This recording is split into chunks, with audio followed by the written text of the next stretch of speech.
ನಮಸ್ತೆ, ಪ್ರಜಾಮಾರ್ಗ ನ್ಯೂಸ್ಗೆ ಸ್ವಾಗತ. ನಾನು ಪ್ರಕೃತಿ ಪ್ರಭಾಕರ್. ಬನ್ನಿ ಇವತ್ತಿನ ಟಾಪ್ ನ್ಯೂಸ್ ಏನಿದೆ ನೋಡೋಣ.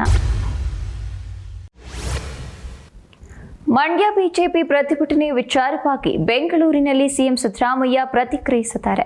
ಬಿಜೆಪಿಯವರು ಅನಗತ್ಯವಾಗಿ ಕ್ರಿಯೇಟ್ ಮಾಡ್ತಿದ್ದಾರೆ. ಅನಗತ್ಯವಾಗಿ ಅವರ ಅಜೆಂಡಾ ಇದೆಯಲ್ಲ.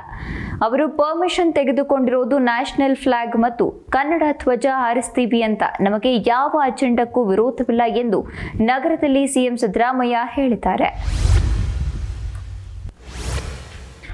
ಹಿಂದೂ ವಿರೋಧಿ ಕಾಂಗ್ರೆಸ್ ಸರ್ಕಾರ ಎಂಬ ಬಿಜೆಪಿ ನಾಯಕರ ಟೀಕೆ ಬಗ್ಗೆ ಡಿಸಿಎಂ ಡಿಕೆ ಶಿವಕುಮಾರ್ ಬೆಂಗಳೂರಿನಲ್ಲಿ ಪ್ರತಿಕ್ರಿಯೆಯನ್ನ ನೀಡಿದ್ದಾರೆ.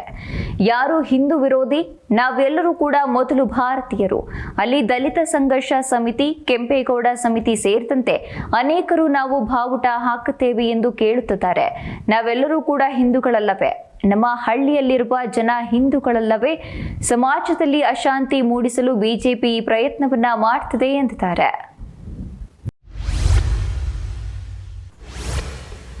ನಾನು ಹಿಂದುಳಿದ ವರ್ಗದಿಂದ ಆಯ್ಕೆಯಾಗಿ ಬಂದವನು ಎಂದು ಹೇಳಿಕೊಳ್ಳುವ ಸಿಎಂಗೆ ಸಂವಿಧಾನಕ್ಕೆ ಗೌರವ ಸೂಚಿಸುವುದು ಗೊತ್ತಿಲ್ಲ ಎಂದು ಕುಮಾರಸ್ವಾಮಿ ಕಿಡಿಕಾರಿದ್ದಾರೆ. ಮಾಧ್ಯಮಗಳ ಮುಂದೆ ಮಾತನಾಡಿದ ಅವರು, ರಾಷ್ಟ್ರಪತಿಗಳಿಗೆ ಏಕವಚನ ಪದ ಪ್ರಯೋಗ ಮಾಡಿರುವ ಸಿಎಂ ಸಂವಿಧಾನ ಶೋಷಿತರ ಬಗ್ಗೆ ಮಾತನಾಡುತ್ತಾರೆ. ರಾಷ್ಟ್ರಪತಿಗಳಿಗೆ ಗೌರವ ಕೊಡಬೇಕು ಎಂದು ಅರಿತಿಲ್ಲ.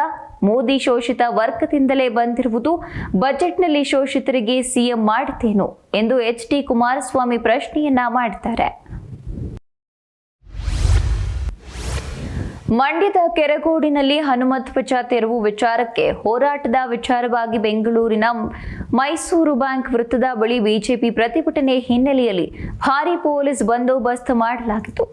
5 ಜನ ಇನ್ಸ್ಪೆಕ್ಟರ್ಗಳ ನೇತೃತ್ವದಲ್ಲಿ ಬಿಗಿ ಭದ್ರತೆ ಮಾಡಿದ್ದು, ಸ್ಥಳಕ್ಕೆ ಬಿಜೆಪಿ ಪ್ರತಿಭಟನಾಕಾರರು ಆಗಮಿಸಿ ವ್ಯಾಪಕ ಆಕ್ರೋಶವನ್ನ ಹೊರಹಾಕಿದ್ದಾರೆ. ಈ ವೇಳೆ ಬಿಜೆಪಿ ಕಾರ್ಯಕರ್ತರ ಪ್ರತಿಭಟನೆ ತೀವ್ರ ಸ್ವರೂಪ ಪಡೆಯುತ್ತಿದ್ದಂತೆ ಪ್ರತಿಭಟನಾಕಾರರನ್ನ ಪೊಲೀಸರು ಬಂಧಿಸಿದ್ದಾರೆ.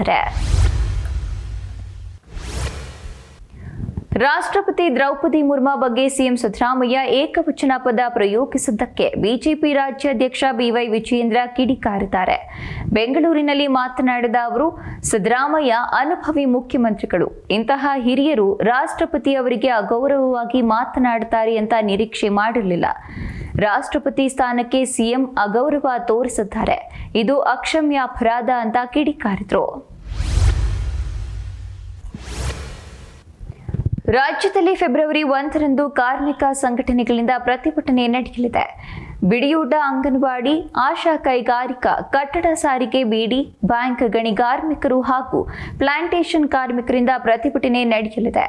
ಕಾರ್ಮಿಕರ ಕನಿಷ್ಠ ವೇತನ ಹಾಗೂ ಗೌರವಧನದ ಹೆಚ್ಚಳಕ್ಕಾಗಿ ಬೆಂಗಳೂರಿನ ಫ್ರೀಡಂ ಪಾರ್ಕ್ನಲ್ಲಿ ಕಾರ್ಮಿಕ ಸಂಘಟನೆಗಳಿಂದ ಪ್ರತಿಭಟನೆ ನಡೆಸಲಿದ್ದಾರೆ. ಕೆಪಿಎಸ್ಸಿ ವಿರುದ್ಧ ಅಭ್ಯರ್ಥಿಗಳು ತಿರುಗಿಬಿದ್ದಿದ್ದು, ಬೆಂಗಳೂರಿನ ಕೆಪಿಎಸ್ಸಿ ಕಚೇರಿ ಮುಂದೆ ಅಭ್ಯರ್ಥಿಗಳು ಪ್ರತಿಭಟನೆಯನ್ನ ನಡೆಸುತ್ತಾರೆ.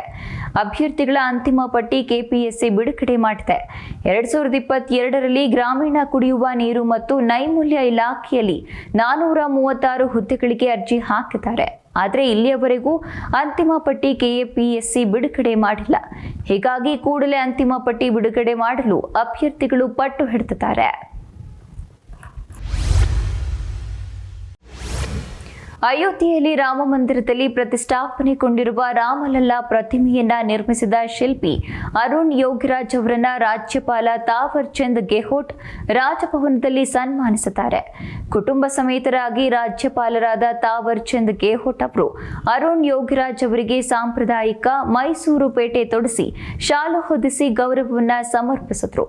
ಜೊತೆಗೆ ರಾಮಲಲ್ಲಾ ಮೂರ್ತಿಯ ಬಗ್ಗೆ ತಮ್ಮ ಮೆಚ್ಚುಗೆಯನ್ನ ವ್ಯಕ್ತಪಡಿಸಿದ್ರು. ಕೆಆರ್ಪುರಂನ ಮಹಾಲಕ್ಷ್ಮಿ ಚಿನ್ನದ ಮಳಿಗೆ ಮೇಲೆ ನಕಲಿ ಬಿಎಸ್ಐ ಅಧಿಕಾರಿಗಳು ದಾಳಿಯನ್ನ ನಡೆಸಿದ್ದಾರೆ. ಸಿನಿಮಿಯಾ ಮಾದರಿಯಲ್ಲಿ 4 ಜನರ ಟೀಮ್ನಿಂದ ದಾಳಿ ನಡೆದಿತ್ತು. ದಾಳಿ ವೇಳೆ 1 ಕೆಜಿಗೂ ಅಧಿಕ ಚಿನ್ನ ತೆಗೆದುಕೊಂಡು ಹೋಗಲು ಕದಿಮರು ಮುಂದಾಗಿದ್ರು. ಹೊರ ರಾಜ್ಯದ ಗ್ಯಾಂಗ್ನಿಂದ ಇನೋವಾ ಕಾರ್ನಲ್ಲಿ 4 ಎಂಟ್ರಿ ಕೊಟ್ಟಿದ್ದು, ಇನ್ನು ಕಳ್ಳತನವಾಗಿದ್ದ ಸಂಪೂರ್ಣ ಚಿನ್ನ ಕೆಆರ್ಪುರಂ ಪೊಲೀಸರ ವಶಕ್ಕೆ ಪಡೆದುಕೊಂಡಿದ್ದಾರೆ. ಆಸ್ಕ್ ಕಿಚ್ಚ ಸೆಷನ್ ವೇಳೆ ಅಭಿಮಾನಿಯೊಬ್ಬರು ಮತ್ತೆ ಆರ್ ಚಂದ್ರು ಜೊತೆ ನೀವು ಸಿನಿಮಾ ಮಾಡ್ತಿರುವ ಬಗ್ಗೆ ಸುದ್ದಿ ಹರಿದಾಡ್ತಾ ಇದೆ. ನಿಜಕ್ಕೂ ಒಟ್ಟಿಗೆ ಕೆಲಸ ಮಾಡ್ತೀರಾ? ಇದು ನಿಜವಾಗಿದ್ರೆ ಮತ್ತೊಮ್ಮೆ ಆಲೋಚಿಸಿ. ಅಭಿಮಾನಿಗಳಿಗೆ ಅದು ಇಷ್ಟವಿಲ್ಲ ಎಂದಿದ್ದಾರೆ. ಇದಕ್ಕೆ ಪ್ರತಿಕ್ರಿಯಿಸಿರುವ ಸುದೀಪ್, ಒಳ್ಳೆಯ ಕಾರಣಕ್ಕಾಗಿ ನಿರ್ಧಾರವನ್ನ ತೆಗೆದುಕೊಳ್ಳಲು ನಾನು ಎಂದಿಗೂ ಹಿಂಜರಿಯುವುದಿಲ್ಲ. ಹಾಗಾಗಿ ಈ ವಿಚಾರದ ಬಗ್ಗೆ ಹೆಚ್ಚು ತಲೆ ಕೆಡಿಸಿಕೊಳ್ಳಬೇಡ ಸ್ನೇಹಿತ ಎಂದು ರಿಪ್ಲೈ ಮಾಡಿದ್ದಾರೆ. ಇದೆಷ್ಟು ಈ ದಿನದ ಟಾಪ್ ನ್ಯೂಸ್. ವಿನೂತನ ಸುದ್ದಿಗಾಗಿ ನೋಡ್ತಾ ಇರಿ ಪ್ರಜಾಮಾರ್ಗ ನ್ಯೂಸ್. ಇದು ಜನಸಾಮಾನ್ಯರ ಧ್ವನಿ.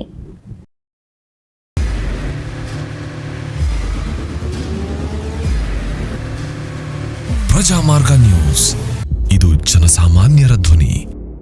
ನಮಸ್ಕಾರ. ನೀವು ನೋಡ್ತಾ ಇದ್ದೀರಾ ಪ್ರಜಾಮಾರ್ಗ ನ್ಯೂಸ್. ರಾಷ್ಟ್ರದ ರಾಜ್ಯದ ರಾಜಕೀಯದ ಬಗ್ಗೆ ಹೆಚ್ಚಿನ ಸಿನಿಮಾ ಅಪ್ಡೇಟ್ಗಳಿಗಾಗಿ ಫಸ್ಟ್ ಲೈಕ್ ಮಾಡಿ, ಸಬ್ಸ್ಕ್ರೈಬ್ ಆಗಿ, ಹಾಗೆ ಫಾಲೋ ಕೂಡ ಮಾಡಬೇಕು.